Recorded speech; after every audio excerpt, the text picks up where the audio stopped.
हाय। हम लोग class 10th history chapter number 2 nationalism in India को शुरू कर रहे हैं। आज का जो वीडियो होगा हमारा नेशनलिज्म इन इंडिया पर इंट्रोडक्शन वीडियो होगा, क्योंकि डायरेक्ट अगर हम चैप्टर पर जंप करते हैं तो अच्छे से हम समझ नहीं पाएंगे।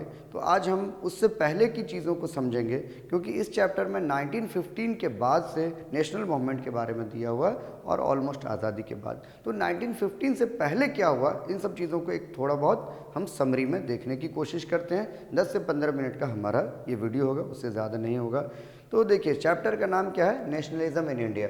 और ये नेशनलिज्म नाम से हमारा 2 चैप्टर है। नेशनलिज्म नाम से एक चैप्टर नेशनलिज्म इन यूरोप है और दूसरा नेशनलिज्म इन इंडिया है। तो हम लोग नेशनलिज्म इन यूरोप जब पढ़ रहे थे तो नेशनलिज्म के बारे में एक डेफिनेशन दिए थे कि नेशनलिज्म क्या होता है।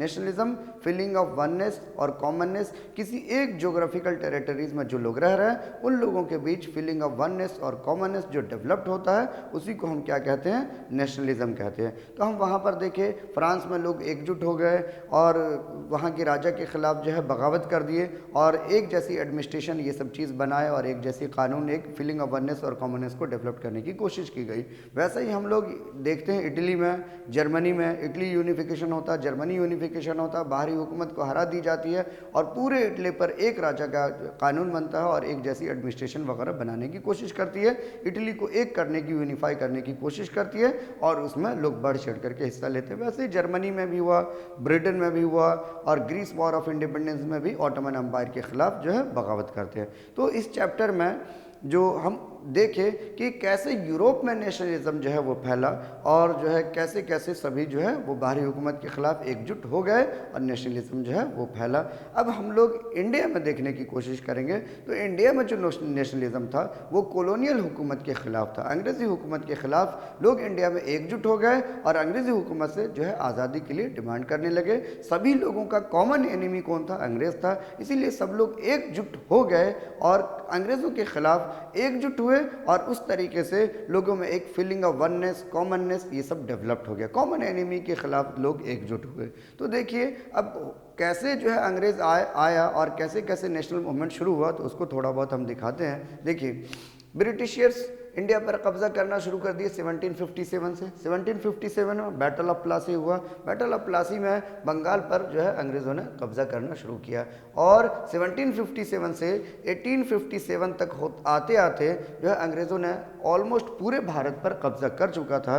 और इन सब जगहों पर जो अलग अलग टाइम में अलग अलग जगहों पर हुकूमत अंग्रेज़ों ने करना शुरू किया, तो इन 100 सालों के अंदर 1757 से 1857 तक, इन 100 सालों की हुकूमत के दौरान अंग्रेज़ जहाँ जहाँ पर हुकूमत कर रहे थे, अंग्रेज़ी हुकूमत के खिलाफ नाराज़गी भी बन रही थी। अंग्रेज़ी हुकूमत के खिलाफ लोगों का ग्रीवांसेस भी बन रहा था और उन सब ग्रीवांसेस के खिलाफ लोग थोड़े बहुत पैमाने पर एकजुट होते हैं और अंग्रेज़ी हुकूमत के खिलाफ बगावत कर देते हैं, जिस बगावत को हम रिवोल्ट कहते हैं। Revolt of 1857, revolt of 1857। आप लोग क्लास 9th में आप लोग पढ़े होंगे, क्लास 8th में पढ़े होंगे रिवोल्ट ऑफ 1857 या रिबेल एंड राज ऐसे नाम से चैप्टर था। क्लास 8th का चैप्टर नंबर 3 सही चैप्टर है।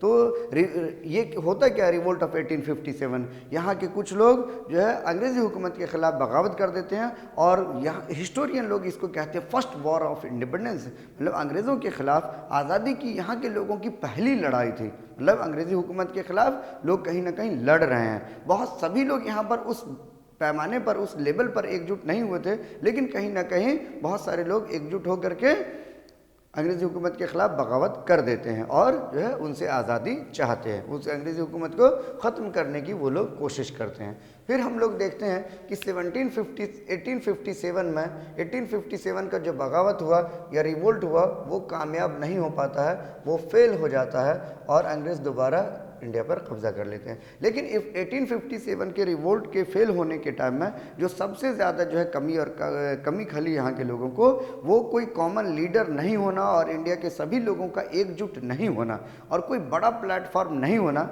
जो इंडिया के लोगों को एकजुट कर सके। और उस मकसद से एक प्लेटफॉर्म बनाई जाती है, जो बहुत सारी प्लेटफॉर्म बनाने की कोशिश की जाती है, लेकिन एक प्लेटफॉर्म बनता है इस पर इंडिया के सभी लोगों को एकजुट और एक साथ जोड़ने की कोशिश की जाती है और उस प्लेटफॉर्म का नाम था Indian national Congress. Indian national Congress. आप लोग अलग अलग जगहों पर ये इसके बारे में, इंडियन नेशनल कांग्रेस के बारे में पढ़े होंगे। 1885 में इसका फॉर्मेशन हुआ था, दिसंबर 1885 में 28 दिसंबर को, और इसके पहले प्रेसिडेंट डब्ल्यू.सी. बनर्जी थे। इसके फाउंडर ए.ओ. ह्यूम को ही कहा जाता है, ठीक है। और पहले सेशन में 72 लीडर्स थे, 72 लोग थे। लेकिन ये जो 72 लोग, या दूसरे सेशन में और भी लोग बढ़े, ठीक है, तीसरे सेशन में और भी लोग बढ़े, तो इंडियन नेशनल कांग्रेस में शुरुआती दौर में सिर्फ पढ़े लिखे लोग थे, ठीक है, पढ़े लिखे, टीचर, लॉयर, डॉक्टर, प्रोफेसर, यही सब, या फिर जो है ना चंद पढ़े लिखे जमींदार वगैरह ये लोग थे। लेकिन बाद में देखते हैं इंडियन नेशनल कांग्रेस से और भी लोग जुड़ते हैं, ठीक है, और कांग्रेस दो ग्रुप में बढ़ जाती है। उससे पहले हम बताते हैं ये जो शुरुआत में जो चंद लोग थे, जो चंद पढ़े लिखे लोग थे, और जो है इन लोगों को मॉडरेट कहा गया। इन लोगों का या मानना क्या था कि हम अंग्रेज़ों से प्रेयर करेंगे, पिटीशन देंगे, और जो है prayer, petition, protest, peaceful protest से हम अंग्रेज़ों के पास अपनी बात रखेंगे, और अंग्रेज़ जो गलती वगैरह कर रहे हैं हम उसको जब बता देंगे, समझा देंगे, अपनी बात पीसफुल तरीके से मनवा लेंगे, तो वो इस गलतियों को चेंज कर देंगे और इन सब चीज़ों में बदलाव करेंगे, ठीक है। ये इन लोगों का था। लेकिन ये देखा गया 1885 से लेकर के आगे के कुछ दिनों में, लगभग 15-20 सालों में, इसको जो है मॉडरेट लोगों को, जो शुरुआती दौर के कांग्रेस के लोग थे जिसको मॉडरेट कहा गया, जिनका तरीका प्रेयर, पिटीशन और इस प्रेयर, पिटीशन और प्रोटेस्ट था, तो इन लोगों को बहुत ज़्यादा कामयाबी नहीं मिलती है, ठीक है। क्योंकि इन लोगों का शुरुआती दौर में डिमांड क्या सब था कि लेजिस्लेचर में हम लोगों को जगह देनी चाहिए, टैक्स वगैरह कम करें, ये सब शुरुआती दौर के डिमांड थे। कोई आज़ादी, ये लोग आज़ादी चाहते नहीं, मतलब शुरुआती दौर में आज़ादी का डिमांड नहीं था इन लोगों का कि लेजिस्लेचर में जगह होनी चाहिए, टैक्स वगैरह कम होने चाहिए, और भी इस तरीके की बहुत सारी डिमांड सब थे, ठीक है। तो यही सब डिमांड हुआ करता था। अब देखिए 15-20 सालों में जब जो है मॉडरेट्स को कुछ अचीव नहीं हुआ, तो इस दौरान बहुत सारे नए लोग भी कांग्रेस में शामिल हुए, और उन लोगों का राय मॉडरेट से अलग हुआ करता था। ये लोग जो है रिवॉल्यूशनरी कहलाए और जो एक्सट्रीमिस्ट कहलाए, इन लोगों का जहन मॉडरेट से अलग हुआ करता था, और धीरे धीरे देखा गया मॉडरेट और एक्सट्रीमिस्ट में अच्छा खासा गैप बनना शुरू हो गया।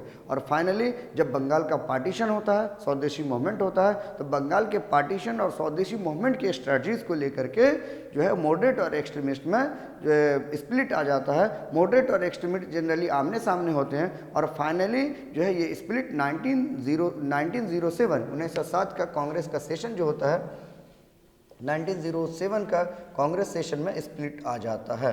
कांग्रेस सेशन में स्प्लिट आ जाता है। स्प्लिट, ये सेशन कहाँ हुआ था? ये सेशन सूरत में हुआ था, कांग्रेस का एनुअल सेशन में, ठीक है। अब इस डीप में हम नहीं जाएंगे। मॉडरेट अलग हो गए, मॉडरेट एक्सट्रीमिस्ट को स्प्लिट कर दिए। मॉडरेट और एक्सट्रीमिस्ट ये कांग्रेस में ग्रुपिंग हो गई, कांग्रेस जो है वो अलग हो गया, मॉडरेट और एक्सट्रीमिस्ट, ठीक है।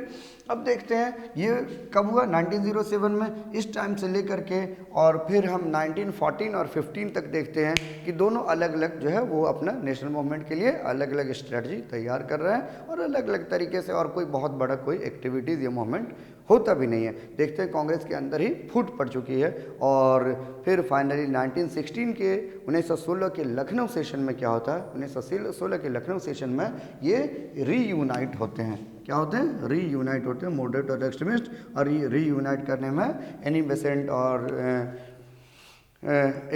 और ये तिलक, जो बाल गंगाधर तिलक हैं, उनका जो है वो अच्छा खासा रोल होता है। इस दौरान मॉडरेट को भी ये बात समझ में आ रहा था कि, और एक्सट्रीमिस्ट को भी, दोनों को भी समझ में आ रहा था कि हम लोग आपस में लड़ रहे हैं और इसका फ़ायदा अंग्रेज़ों को हो रहा है। अब हम लोग देखते हैं जो हमारे चैप्टर में पढ़ना, यहाँ तक हम लोग कांग्रेस को देख लिया कि कांग्रेस कैसे कैसे बनी, और कांग्रेस की क्या क्या डिमांड थे, स्ट्रेटजीज़ क्या था, कांग्रेस में कैसे दो स्प्लिट हो गया। अब हम लोग गांधी जी के बारे में देखेंगे। तो गांधी जी के क्या थे? गांधी जी की पैदाइश 2 अक्टूबर 1869 में हुआ, गुजरात के पोरबंदर शहर में। वो अच्छे फैमिली से ताल्लुक़ रखते थे, और शुरुआती एजुकेशन के बाद वो लंदन बैरिस्टर की पढ़ाई पढ़ने के लिए चले गए थे, और 1889 में जाते हैं और 1892 में वापस आते हैं। बैरिस्टर की पढ़ाई पढ़ने के बाद वकालत की प्रैक्टिस करते हैं, और उस वकालत की प्रैक्टिस के दौरान उनकी मुलाकात दादा अब्दुल्ला से होती है, और दादा अब्दुल्ला उनको अफ्रीका लेकर के चले जाते हैं। गांधी जी को अफ्रीका ले गए थे इसलिए वो एक लीगल एडवाइज़र के तौर पर या लीगल प्रैक्टिशनर के तौर पर 1 साल के लिए ले जाते हैं। लेकिन गांधी जी जो अफ्रीका पहुंचते हैं तो अफ्रीका में गांधी जी की बहुत सारे लोगों से, मतलब बहुत सारे यूरोपियन से जो है वो मुलाकात होती है। वो खुद जिक्र करते हैं माई एक्सपेरिमेंट विद ट्रूथ किताब में कि वहाँ बहुत कुछ लोगों की सोहबत में उनकी ज़िंदगी बदल गई। और फिर वहाँ देखते हैं जो अफ्रीका में गोरे और कालों के बीच जो भेदभाव था, रेशियल डिस्क्रिमिनेशन था, इन सब चीज़ों के खिलाफ गांधी जी वहाँ पर मूवमेंट शुरू करते हैं। और गांधी जी का जो वो मूवमेंट हुआ करता था, गांधी जी उसी सब मूवमेंट के दौरान अपनी जो स्ट्रेटजीज थी, जिस स्ट्रेटजीज का नाम था, उस स्ट्रेटजी का नाम सत्याग्रह और नॉन वायलेंस था, वहीं पर नेशनल कांग्रेस बनाते हैं। और जो है जो वहाँ पे जो काले लोग थे, जो कुछ इंडियंस भी थे, वहाँ के लोकल्स भी थे, यूरोपियंस उन लोगों के साथ जुल्म ज़्यादती और बहुत सारे में उन लोगों के साथ एक्सप्लॉयटेशन करते थे, उस सब के खिलाफ गांधी जी मूवमेंट करते हैं और सत्याग्रह और नॉन वायलेंस के प्रिंसिपल पर, और गांधी जी को बहुत ज़्यादा कामयाबी मिलती है। फाइनली वहाँ पर गांधी जी काफ़ी दिनों तक रह जाते हैं। 1894 में गांधी जी गए थे और 1915 में गांधी जी इंडिया वापस आते हैं। तो गांधी जी जब इंडिया वापस आते हैं तो गांधी जी को जो गांधी जी के पॉलिटिकल गुरु थे गोपाल कृष्ण गोखले, जिनको गांधी जी अपना गुरु मानते हैं, वो उनको इंडियन पॉलिटिक्स में इनवाइट करते हैं और गांधी जी ऑल इंडिया इसके लिए निकल देते हैं, ऑल इंडिया टूर के लिए निकल जाते हैं। कि गांधी जी का कहना होता है कि हम पहले पूरे इंडिया को देखेंगे, क्योंकि गांधी जी पिछले 20 सालों से भारत में थे भी नहीं, इंडिया में थे भी नहीं, तो इंडिया की क्या हालात थी वो गांधी जी उन सब चीज़ों से वाकिफ़ नहीं थे। तो गांधी जी पहले पूरा इंडिया घूमते हैं और उस घूमने के दौरान यहाँ के लोगों की हालात देखते हैं और उसी सब दौरान वो लखनऊ पहुँचते हैं। लखनऊ में एनुअल सेशन होना था 1916 का कांग्रेस का। यहाँ देखिए एनुअल सेशन जो बताए थे, जहाँ पर ये कांग्रेस के मॉडरेट और एक्सट्रीमिस्ट रीयूनाइट होते हैं। तो यही कांग्रेस के 1916 के लखनऊ सेशन में गांधी जी भी पार्टिसिपेट करते हैं और गांधी जी की वहाँ पर मुलाकात होती है राजकुमार शुक्ला से। राजकुमार शुक्ला एक पीजेंट हुआ करता था जो चंपारण का, और इंडिगो की कल्टीवेशन के जो बहुत सारे किसानों की परेशानी थी, उन सब परेशानी को लेकर के गांधी जी से मिलते हैं और गांधी जी से रिक्वेस्ट करते हैं चंपारण जाने के लिए। और गांधी जी देखेंगे चैप्टर में आगे कि गांधी जी चंपारण मूवमेंट के लिए जाते हैं। तो यहाँ पर हम लोग इस चैप्टर को, इस वीडियो को यहीं पर रखते हैं। जो हमारा चैप्टर शुरू होता है उससे पहले इन सब चीज़ों को समझना ज़रूरी है। इसके बाद जो चैप्टर हम लोगों का, जो ये इंट्रोडक्शन है, इंट्रोडक्शन वीडियो है, वीडियो नंबर 1 से हम लोगों का चैप्टर वहाँ पर शुरू होगा। ठीक है, तो इस चैप्टर को जो प्रैक्टिकली हम लोग नेक्स्ट वीडियो में शुरू करेंगे। तब तक के लिए थैंक यू।